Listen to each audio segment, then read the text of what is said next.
अनर्थ मत कीजिए। ऐसे अधर्म में आप कैसे सम्मिलित हो सकते हो? आचार्य, वो बालक है। रुक जाइए आचार्य, रुक जाइए।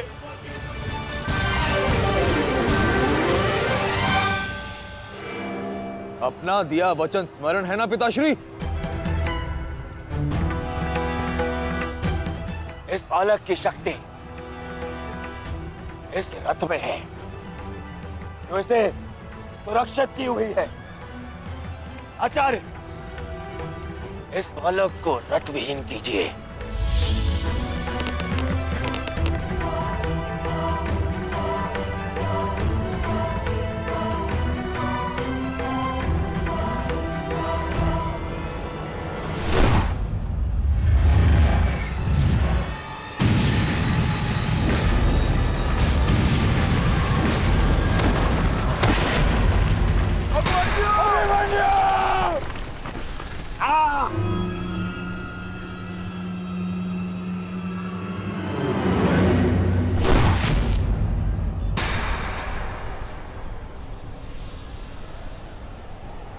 माधव,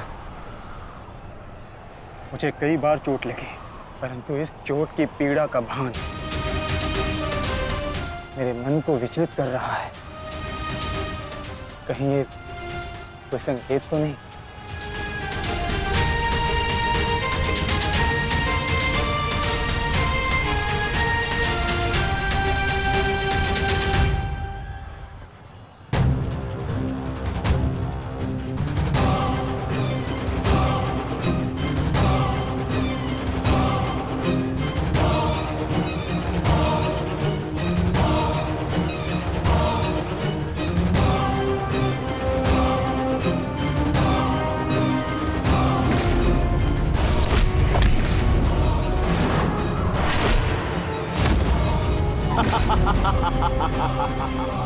दुर्योधन, केवल आचार्य द्रोण को अपना वचन ज्ञात कराने से क्या होगा?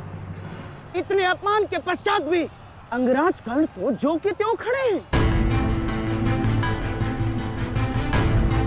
क्या इनका इस युद्ध के प्रति कोई कर्तव्य नहीं? मैं केवल नियम का पालन कर रहा हूं गांधार नरेश। नियम और नीति कहती है कि एक योद्धा के साथ केवल एक ही योद्धा युद्ध कर सकता है, और तुरंत के लिए अभिमन्यु युद्ध के लिए किसको चुनेगा वो उसका अधिकार है। नहीं मित्र, ये विकल्प लेने का समय नहीं है। अंत करो इसका। नहीं मित्र, हमें ये युद्ध जीतने के लिए अनीति का सहारा लेने की आवश्यकता नहीं है। नीति सिखाते सिखाते प्रपितामह शरशैया पर चले गए।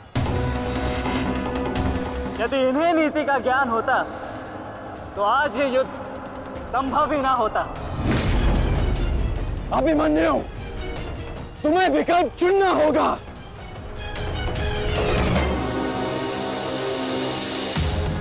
तो फिर मैं आप सबको वन के लिए चुनता हूं।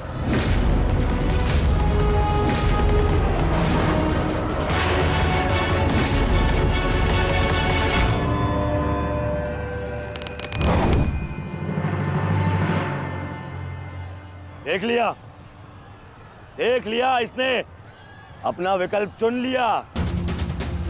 अब इस पर दया दिखाने की कोई आवश्यकता नहीं है।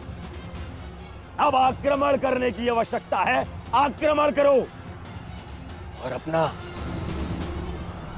वचन स्मरण रखो कर्ण। देख रहे हो पांडवों, अभी तो ये रथ विहीन हुआ है, फिर निशस्त्र होगा और फिर प्राणहीन।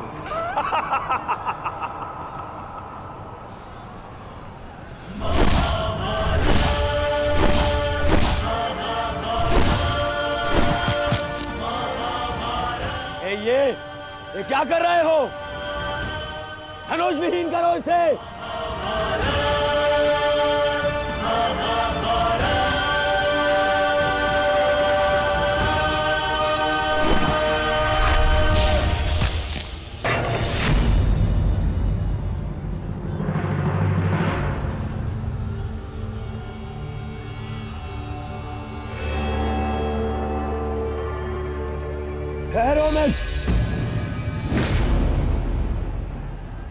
स्मरण रहे, इससे इतनी सरल मृत्यु नहीं देनी है। सूर्यास्त होने तक इसकी श्वास इससे अलग नहीं होनी चाहिए। अबे इसमें बहुत पीड़ा सहनी शेष है। मित्र, ये एक योद्धा है, इसे योद्धा की मृत्यु दो। अरे योद्धा नहीं है ये, उन भगोड़े पांडवों का मेला रक्त है। इसे बहना होगा। मित्र जागो, जागो मित्र, और प्रहार करो।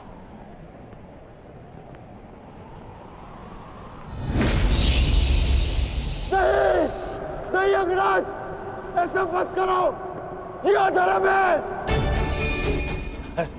अधर्म? अंगराज!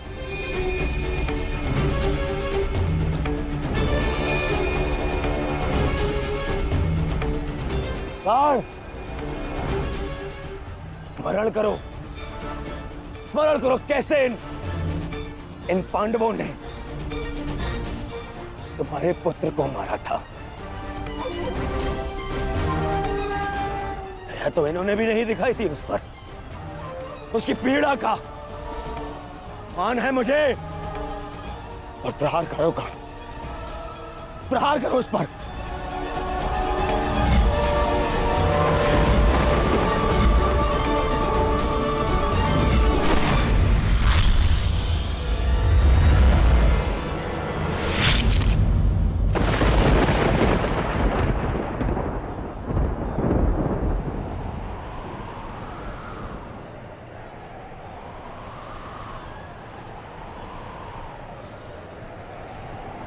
अभिमन्यु पुत्र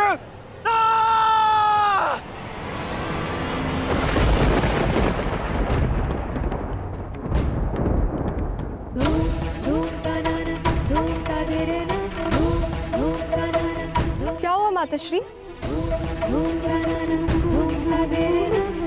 उत्तरा बस ऐसे ही। एक बात कहूँ माताश्री, आज मन कुछ विचलित सा हो रहा है। आज से पहले ऐसा कभी नहीं हुआ। अरे तो रोज ही युद्ध पे जाते हैं, परंतु आज कुछ विचित्र सा अनुभव हो रहा है। चिंता करने की कोई आवश्यकता नहीं है उत्तरा। मेरा पुत्र महावीर है, और फिर उसे सभी पांडव, पिताश्री, ज्येष्ठ, उनकी सुरक्षा भी तो प्राप्त है। मुझे पूर्ण विश्वास है अभिमन्यु विजयी होकर लौटेगा और तुम उसका तिलक करोगी। हे सूर्यदेव, आज तनिक शीघ्र अस्त हो जाओ। मेरा पुत्र बिना सुरक्षा कवच के युद्ध में गया है।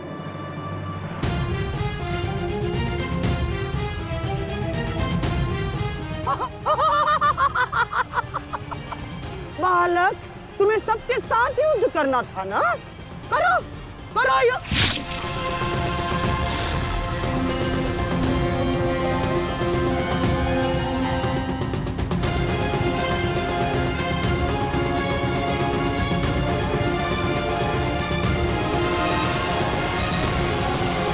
थक गए योद्धा?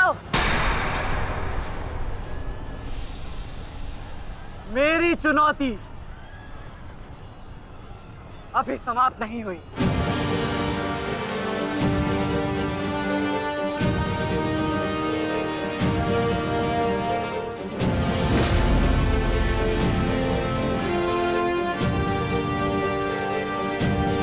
आचार्य द्रोण, देख क्या रहे? प्रहार कीजिए इस पर।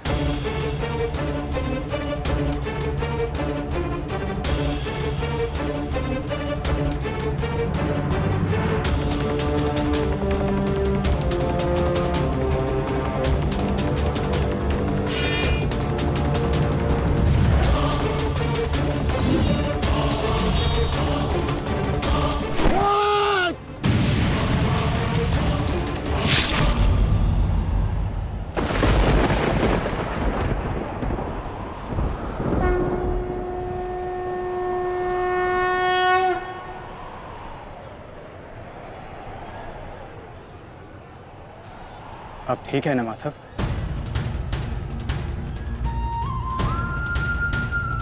आपको कोई क्षति तो नहीं पहुंची? युद्ध में तो क्षति पहुंचती ही है पार्थ, किंतु इस पीड़ा को सहना एक योद्धा का कर्म और धर्म होता है। समय की मार को तो स्वयं ईश्वर भी नहीं टाल सकते। त्रिगर्ता सेना का नाश करो पार्थ।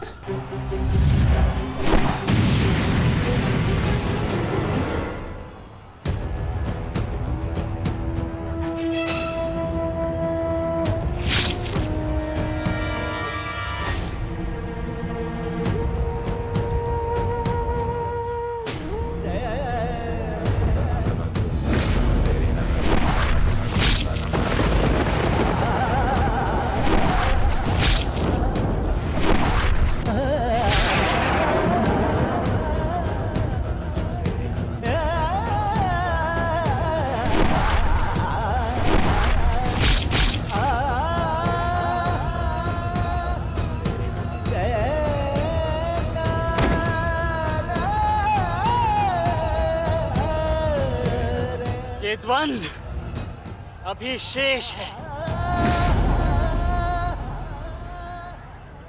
मैं महारथी अर्जुन का पुत्र हूं, महारथी भीष्म का प्रपुत्र, वासुदेव कृष्ण का भांजा। इतनी सरलता से नहीं मरने वाला। अरे ये द्वंद्व अभी शेष है। अभिमन्यु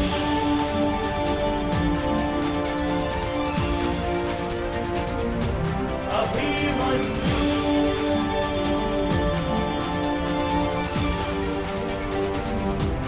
अभिमन्यु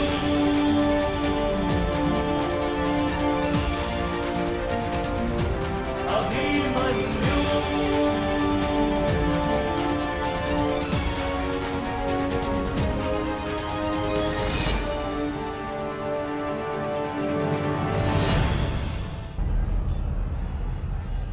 बस करो दुर्योधन, अभिमन्यु के लिए इतनी पीड़ा पर्याप्त है। देखो इसकी दशा। अब अभिमन्यु और उसकी पीड़ा का अंत करने का समय आ गया है। नहीं, मेरे अपमान के घाव अभी भरे नहीं है। केवल मेरे आदेश का पालन करो।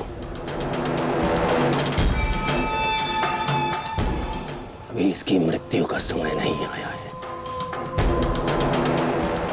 जीवित रखो इसे, पर प्रहार करो।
पूरे बल से प्रहार करो इस अर्जुन पुत्र पर।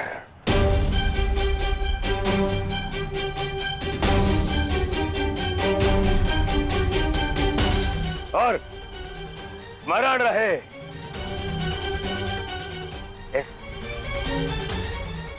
इस बालक के शरीर के हर एक भाग में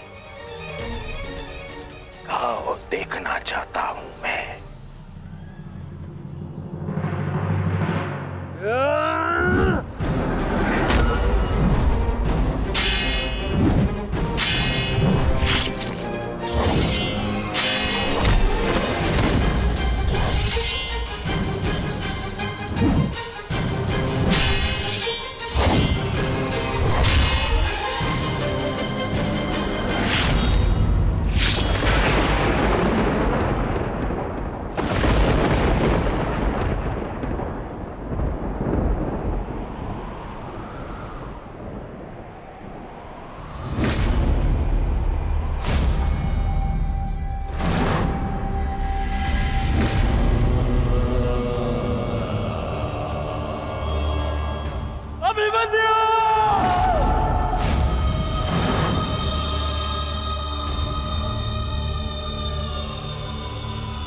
अस्माकं विजयं निश्चितम्।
अरे बस बस श्री दुशासन बस मर जाएगा हैं?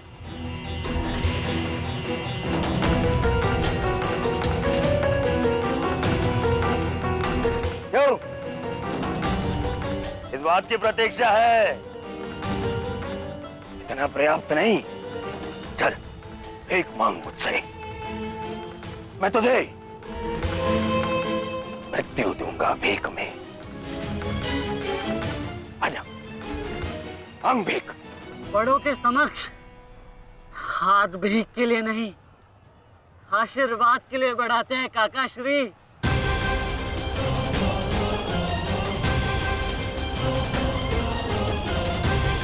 आशीर्वाद दीजिए।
मुझसे आशीर्वाद चाहिए ना,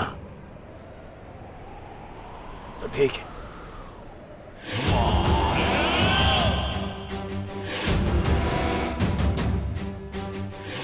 नहीं दुर्योधन, जाने दो उसे। ऐसा मत करो दुर्योधन, ऐसा मत करो।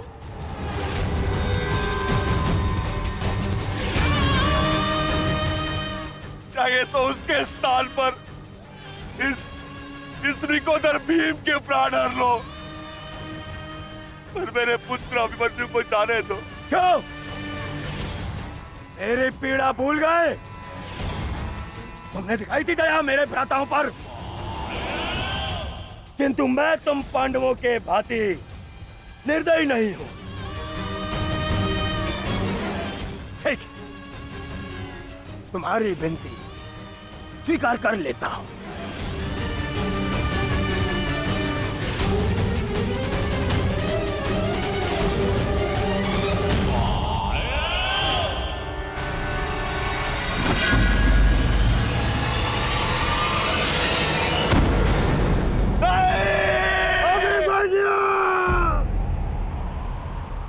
आओ, आओ मुझसे भीख मांगो।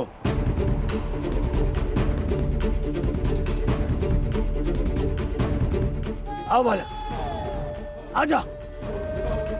आओ, मैं तुझे मृत्यु भीख में देता हूं। आओ, भीख मांग।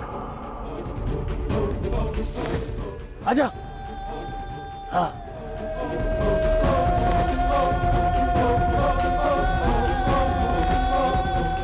तुझे मुक्त कर दूंगा। मांग, मांग, मुझसे भीख मांग।